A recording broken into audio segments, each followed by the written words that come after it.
कल्याण डोंबिवलीतील रस्त्यांवरील खड्ड्यांचा प्रश्न पुन्हा एकदा ऐरणीवर आलाय। पावसाळ्यानंतर शहरातील अनेक प्रमुख रस्त्यांवर मोठ्या प्रमाणात खड्डे पडल्यानं वाहनचालक आणि नागरिकांना मोठा त्रास सहन करावा लागत असून अपघातांच्या घटनांमध्येही वाढ झाली आहे।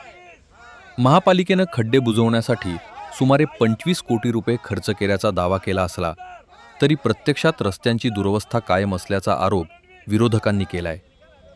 याच पार्श्वभूमीवर कल्याण काँग्रेसनं जिल्हाध्यक्ष नवीन सिंह यांच्या नेतृत्वाखाली अनोखे आंदोलन केले। कल्याण पूर्वेतील चक्की नाका परिसरातील खड्ड्यांमध्ये कमळाची फुले लावत काँग्रेस कार्यकर्त्यांनी राज्य सरकार आणि केडीएमसी प्रशासनाविरोधात निषेध नोंदवला। रस्त्यांची तातडीनं दुरुस्ती करून नागरिकांना दिलासा द्यावा, अन्यथा आंदोलन आणखी तीव्र करण्यात येईल असा इशाराही यावेळी देण्यात आला। आज आंदोलन आहे की प्रशासनाने जे करदाता आहेत आपल्या इकडे जे कल्याण डोंबिवली महानगरपालिकेचे जे लोक टॅक्स भरतायत, ही महानगरपालिका एक नंबरची महानगरपालिका आहे की जी सगळ्यात मोठं टॅक्स पे करतात इथली लोक। आज लोकांना सुविधा काहीच नाहीये।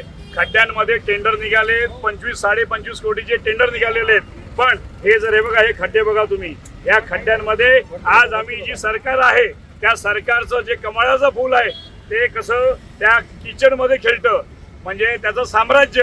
तर हे किचन मध्ये खेळणारं जे सरकार आहे हे नेहमी किचन मध्येच असतं, म्हणून आम्ही त्याला आज हार फुलं घालून त्यांचा श्राद्धेचा कार्यक्रम करून टाकला।